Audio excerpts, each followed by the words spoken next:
৮ মাসে আপনার ব্রেইনটা রিজেনারেট হচ্ছে। নিউ হেলথি ব্রেইন তৈরি হচ্ছে। এবং ব্রেইন হচ্ছে আমাদের 68% হচ্ছে আমাদের ব্রেইন হচ্ছে ফ্যাট, ফুললি ফ্যাট। এখন আপনি যদি কনস্ট্যান্টলি সেল চলে যাচ্ছে, কনস্ট্যান্টলি সেল গঠন হচ্ছে, আর সেখানে যদি আপনি রং ইনগ্রেডিয়েন্ট দেন, রং ফ্যাট দেন, আমাদের ব্রেইনটা উইক হবে। কারণ প্রতি মুহূর্তে ব্রেইন সেল ভাঙছে, ঘটছে। এই গড়ার ইনগ্রেডিয়েন্ট হচ্ছে আমাদের মোস্টলি হচ্ছে ফ্যাট। তো আপনি রং ফ্যাট দেন, ব্রেইনটা উইক হবে, ডিফেক্টিভ হবে। বডির সেল তৈরি করার জন্য আমাদের প্রোটিন হতে হবে আগে, মিনারেল লাগবে।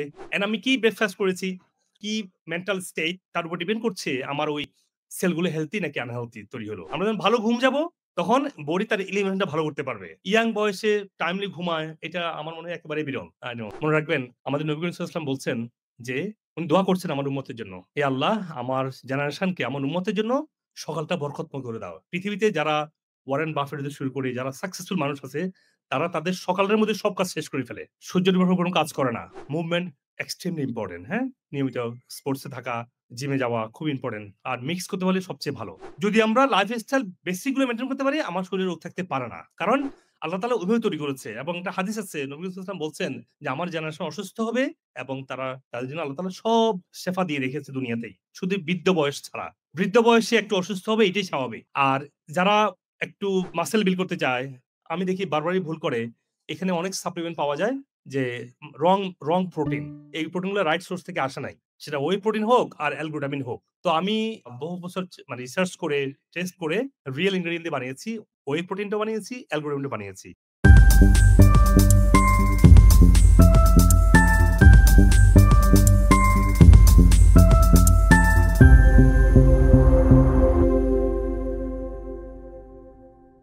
আমাদের ব্রেনের রোগগুলো কেন হচ্ছে? এই রং খাবারগুলো আমাদের ব্রেন, আমাদের নিউরো ট্রান্সমিটার তৈরি হতে সমস্যা করছে এবং ব্রেনের মধ্যে দরকার হচ্ছে ২ টো জিনিস, না? ২ টো জিনিস বলছি। একটা হচ্ছে ফ্যাটি অ্যাসিড, আরেকটা হচ্ছে লবণ। লবণ কি করবে? আমাদের ব্লাড সার্কুলেশনটাকে ভালো রাখবে। তার আগে তো হেলথি ব্লাড হওয়া লাগবে। সেটা আবার অন্য অন্য কথা।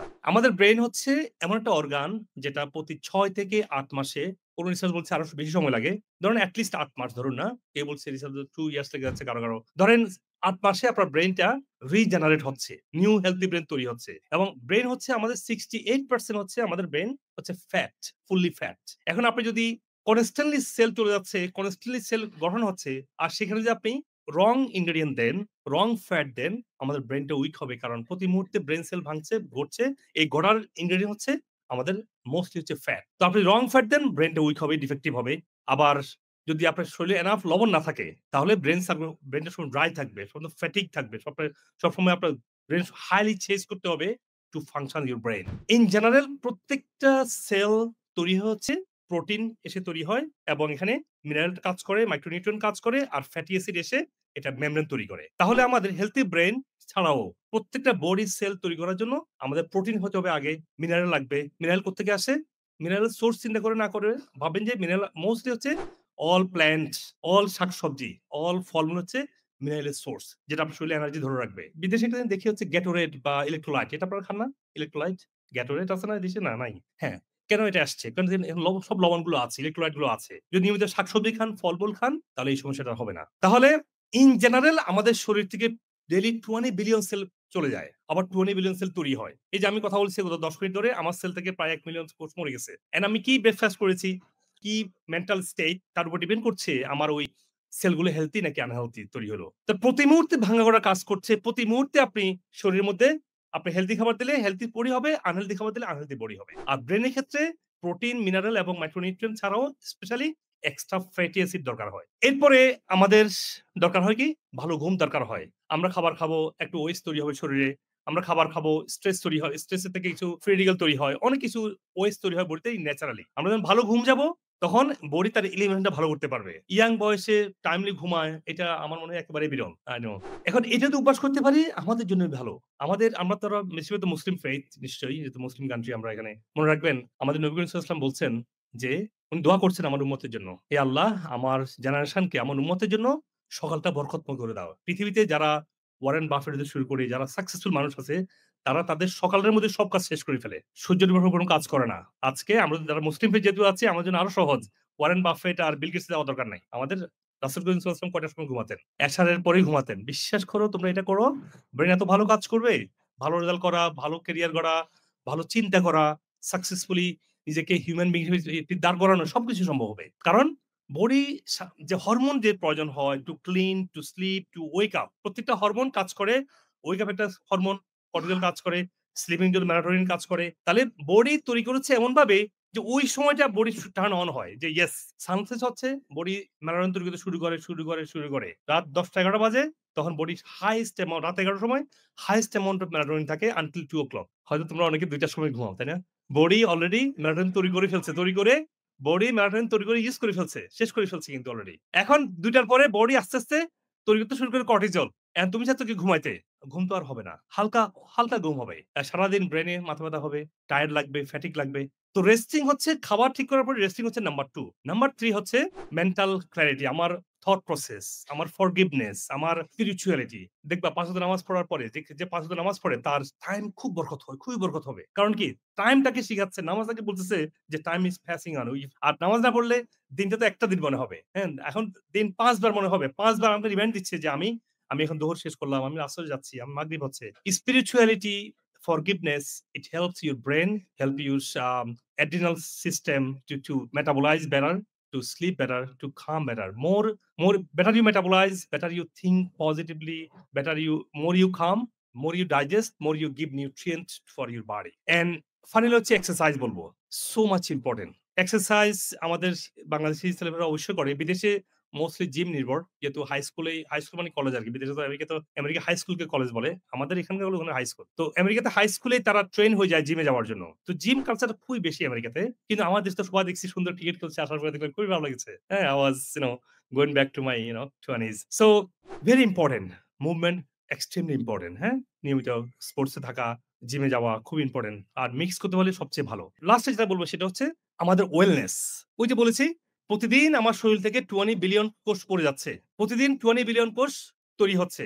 যদি আমি রাইট ইনগ্রেডিয়েন্ট দেই, অসুস্থ সেলটা মরে যাবে, সুস্থ সেল তৈরি হবে। আমার বডি হেলথি আকারে আসতেছে। একটা সময় পর শরীরে রোগ থাকতে পারে না। যদি আমরা লাইফস্টাইল বেসিক গুলো মেইনটেইন করতে পারি, আমার শরীরে রোগ থাকতে পারে না। কারণ আল্লাহ তাআলা উভয় তৈরি করেছে এবং একটা হাদিস আছে, নবী সাল্লাল্লাহু আলাইহি ওয়াসাল্লাম বলছেন যে আমার জেনারেশন অসুস্থ হবে এবং তাদের জন্য আল্লাহ তাআলা সব শেফা দিয়ে রেখেছে দুনিয়াতেই। শুধু বৃদ্ধ বয়স ছাড়া। বৃদ্ধ বয়সে একটু অসুস্থ হবে, এটাই স্বাভাবিক। আমার বাবার বয়স 94, দেখি উনি একটু উইক অ্যান্ড সিক। আমি এটা খুব নরমাল ভাবে দেখি। এখন আসি, ইয়াংদের জন্য একটা স্পেশাল কাজ হচ্ছে কিছু প্রোটিন বেস খাবার খাওয়া। If they are growing, their brain need to function, they making lot of tear and damage. So tear and damage এর মধ্যে প্রোটিন এসে এটাকে হিলিং করবে। এটাকে শক প্রোটিন বলে, শক প্রোটিন। তো সবসময় প্রোটিনটাকে সব প্রায়োরিটি রাখা। ছোলা, চিকেন, রিয়াল চিকেন, তারপর হচ্ছে যে ডাল, এগুলো খাওয়ার মধ্যে সব রাখতে হবে, হ্যাঁ? আর যারা একটু মাসল বিল্ড করতে চায়, আমি দেখি বারবারই ভুল করে। এখানে অনেক সাপ্লিমেন্ট পাওয়া যায় যে রং রং প্রোটিন। এই প্রোটিনগুলো রাইট সোর্স থেকে আসে নাই। সেটা ওয়ে প্রোটিন হোক আর অ্যালগ্লুটামিন হোক। তো আমি বহু বছর মানে রিসার্চ করে, টেস্ট করে রিয়াল ইনগ্রেডিয়েন্ট দিয়ে বানিয়েছি। ওয়ে প্রোটিনটা বানিয়েছি, অ্যালগ্লুটামিনটা বানিয়েছি। অ্যালগ্লুটামিন যেটা করে সমস্ত ড্যামেজ গুলোকে হিল করে। আর ওয়ে প্রোটিনটা নতুন টিস্যু তৈরি করে ওয়েট গেইন করতে সাহায্য করে। আর অ্যালগ্লুটামিনটা ওয়েট বাড়ায়ও কমায়। মানে যা দরকার তাই করবে। বডিকে ব্যালেন্সে নিয়ে আসে। আর L-carnitine আছে।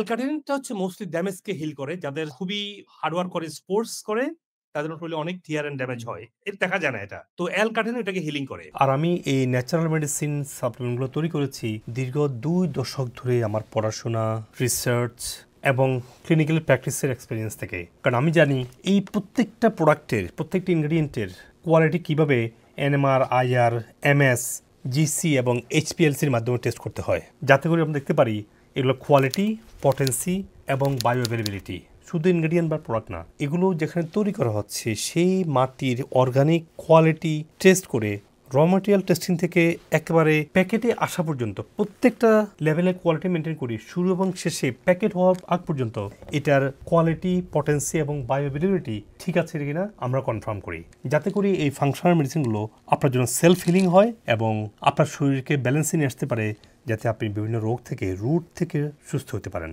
আর প্রত্যেকটা প্রোডাক্টের যে রিসার্চ আর্টিকেলগুলো এই ভিডিও ডিসক্রিপশনে এবং প্রত্যেকটা প্রোডাক্টের ওয়েবসাইটে আমি আলাদা ডকুমেন্ট আকারে অ্যাটাচ করে দিয়েছি, যাতে করে আপনারা প্রত্যেকটা সায়েন্টিফিক গবেষণা হয়েছে যে এটার উপরে আপনারা আরও বিস্তারিত জেনে নিতে পারেন।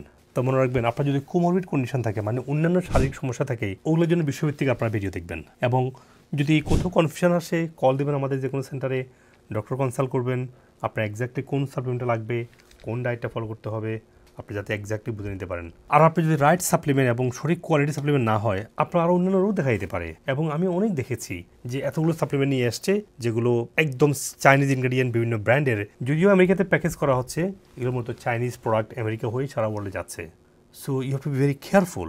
আর আমাদের প্রোডাক্টগুলো FDA রেগুলেটেড ল্যাবে তৈরি করা হচ্ছে এবং আমাদের ল্যাবের প্রত্যেকটা ওয়ার্ড FDA রেগুলেটেড টিম বারবার চেক করে আমাদেরকে অ্যাপ্রুভ করে। আর এমনিতেই আমাদের ল্যাব FDA ছাড়াও ISO এবং GMP সার্টিফাইড। এই জন্য আমাদের সাপ্লিমেন্টে কোনো সাইড ইফেক্ট হয় না। অন্যদিকে যারা বাজার থেকে সাপ্লিমেন্ট নিচ্ছেন বা অনেকে আপনাকে সাজেস্ট করছে যারা আমাদের লাইনের ফাংশনাল বা ন্যাচারাল মেডিসিনে কোনো ডিগ্রি বা সার্টিফিকেশন নেই, তারা এই টেস্টিং, এই কোয়ালিটির জিনিসটা বুঝবে না। তখন আপনাকে বিভিন্ন আকর্ষণীয় মলটে ভরা ব্র্যান্ডের আপনাকে প্রোডাক্ট খেতে বলবে। এতে করে আমি অনেক পেশেন্টকে দেখি কিডনি ড্যামেজ সহ অন্যান্য অনেক জটিল রোগে আক্রান্ত হচ্ছে, যেন আপনি টাকা দিয়ে প্রয়োজন কিনছেন। কারণ যেসব ডাক্তারদের ন্যাচারাল মেডিসিন বা ফাংশনাল মেডিসিনের কোনো ডিগ্রি বা সার্টিফিকেশন নাই, তারা এখানে ওখান থেকে শুনে বা একটু পরে এগুলো বলবে। তারা drugs interaction, quality, potency, testing, তারা এগুলো বুঝে না বলেই বিভিন্ন আকর্ষণীয় মোড়কে ভরা সাপ্লিমেন্ট আপনাকে খেতে বলবে। আপনি ন্যাচারাল মেডিসিন কম খান, কিন্তু এই ফেক সাপ্লিমেন্টগুলো দিয়ে আপনারা যাবেন না। আর আপনারা দেখেছেন আলহামদুলিল্লাহ আমাদের এগুলো কোয়ালিটি প্রোডাক্ট হওয়ার কারণে, জেনুইন জিনিস হওয়ার কারণে আমাদের পেশেন্টের সাকসেস আপনারা দেখেছেন। সো আপনারা সতর্ক থাকবেন। আজকে ফেসবুকের, সোশ্যাল মিডিয়ার সুবাদে অনেকে এই ধরনের ওষুধ বিক্রি করছে যাদের ন্যাচারাল মেডিসিন বা ফাংশনাল মেডিসিন বা ইন্টিগ্রেটিভ মেডিসিনের কোনো ক্রেডেন্সিয়াল নেই। সো আপনারা আমার ভিডিওগুলো ভালো করে দেখবেন, বুঝবেন, যেটা আপনার লাগবে সেটা দেখে নেবেন। এই সাপ্লিমেন্টগুলো আপনার বিভিন্ন রোগ থেকে ডিপলি হিলিংয়ের কারণ হয় ইনশাআল্লাহ। ডায়াবেটিস আমার অনিয়ন্ত্রিত ছিল, কোনো সময় 12 নিচে আসে না। ওষুধ নিয়েও আমার 17-18 এরকম হতো। এখন হচ্ছে খাওয়ার পরে 7.1, সুবহানাল্লাহ। আবার খাওয়ার আগে হচ্ছে 5 পয়েন্ট। পেটে, তলপেটের দিকে বাম সাইডে, ডান সাইডে ব্যথা, একটা চাকার মতো মনে হতো, বুকে পেন মনে হতো, খাওয়ার রুচি থাকতো না। মাঝখানে পিরিয়ডের একটু সমস্যা হচ্ছিল, যে হলে মানে ব্লাডটা খুব কম আসতো, বন্ধ হতো না। এখন ওটা সম্পূর্ণ স্বাভাবিক হয়ে গেছে। ইনফেকশন এখানে আর নাই এখন, দেখছেন এই যে এই ছবিটা, আর এখন দেখেন এখানে অবস্থা। এটা সে আজকে 18 বছর ভুগছিল, আর এখন 100% সুস্থ, 100%। কোনো ধরনের সেরাইটিসের কোনো সাইন নেই, একদম প্লেন ক্লিন তার লেগ। গাইডলাইন ফলো করার ফলে আমার সরাইসিস সম্পূর্ণ কিউর হয়ে গেছে। সরাইসিস এখন আমি 100% আল্লাহ আমাকে কিউর করে দিয়েছে। এই হাত এখন সম্পূর্ণ ক্লিন হয়ে গেছে। 2019 সালে এনজিওগ্রাম করেছি, তখনও 4-5টা ব্লগ দেখাইছি। তারপরে আপনার এখানে আমি শরণাপন্ন হয়েছি আপনার ভিডিও দেখিয়া। এখন আপনার পরামর্শ এবং আপনার ওষুধ এগুলো খাই আমি থেরাপি দিয়েছি 3 মাস। ওইভাবে চলার পর এখন ইনশাল্লাহ আমি অনেকটা ইমপ্রুভ আছি। তখন আগে হাঁটতে পারতাম না, এখন আমি হাঁটতেও পারি। অনেক ব্যথা করতো, এই রুম থেকে ওরমে দৌড়াদৌড়ি করতাম, বমি করতাম, মানে অস্থির। আমার পাইলসের সমস্যা ছিল, আমার ব্যাক পেইনও ছিল। এটাতে মাশাআল্লাহ পুরোপুরি সুস্থ, এখন পুরোপুরি সুস্থ আলহামদুলিল্লাহ। এখানে আসার পর কিছু থেরাপি যেগুলা নিলাম, অনেক কিছুই ভালো লাগে। হাত উঠাতে পারি এখন, মানে অ্যাকচুয়ালি মুভ করতে পারি, যেটা যে আমি আর্ম গুলাকে মুভ করতে পারি। তারপর পা, হাঁটাটা ছিল অনেক চ্যালেঞ্জিং আমার। আমার ফ্যাটি লিভার গ্রেড 3-তে ছিল। তো পরে আমি আবার ডাক্তারের কাছে যখন গেলাম, তখন উনি 2টা কম্পেয়ার করে বললেন যে এটা তো ইম্পসিবল, গ্রেড 3 থেকে লিভার নরমাল, এটা হয় কি করে। আমি বললাম যে আমার এই লাইফস্টাইল চেঞ্জিং থেকেই হয়েছে। কথা বলতে অনেক কষ্ট হতো, গলা ব্যথা ছিল। ডাক্তার এখানে আমার এন্ডোস্কোপি করলো গলায়, তো করার পরে উনি মানে অবাক, ওই ডাক্তার একেবারে অবাক দেখেছে, কি ব্যাপার, পলিপ নাই। আল্লাহর কাছে কোটি শুকরিয়া। মানে আমি হাঁটতে পারতাম না, আমার কোমর থেকে মনে হতো যে কিছু নাই, আর সারাক্ষণ আমার বুকের ভিতরে মানে কাঁপতো। আমি বুঝতে পারতাম যে আমার ভিতরে কোনো প্রবলেম হচ্ছে, আর আমি আশায় ছেড়ে দিছিলাম যে আমি বাঁচবো। কিন্তু এখন আবার আমার সবকিছুই আগের মতো মনে হয় যে না, আমি এখন সুস্থ।